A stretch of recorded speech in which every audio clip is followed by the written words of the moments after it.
One of the words you will often hear in the personal brand space is about relationships, building them, maintaining them, the know, like, and trust factor.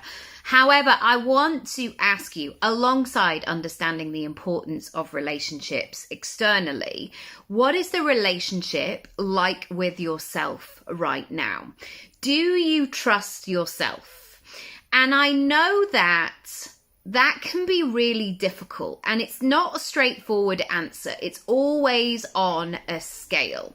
And I'm talking about this because if you've had moments of challenge, of change, of moments where maybe you've made mistakes or things have gone wrong or things have just gone in a totally different direction that you really were not expecting, it can be really difficult to trust yourself. And that narrative of your brain that wants to come through of like, oh, you always do this. I can't believe you've done that again. You've messed up. You've let everybody down, or whatever the heck your brain is saying to you. When you are in a moment like this, I want you to pause and check in.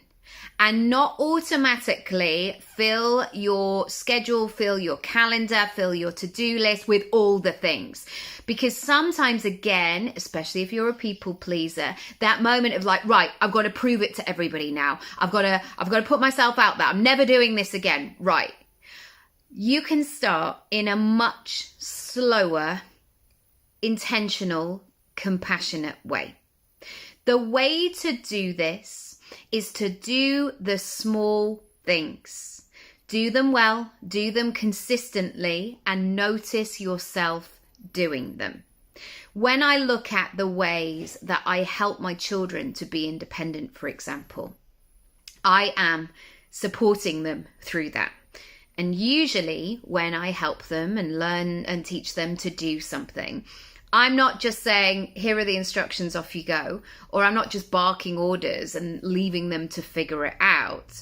I, for the first go, certainly will be there, right there with them. And in fact, I'll probably do a bit of the process. And so they can watch and observe and feel safe in the learning moment. And I'll also be very deliberate about that. I'm not going to say, right, today you've got to learn how to fly a plane, cook a roast dinner, get yourself into central London. And if you could pick up your granddad's birthday present, that would be great as well. I'm not expecting them to do all those things. So make sure you have that compassion with yourself. Go back to basics. Do things right, small, and then build on there.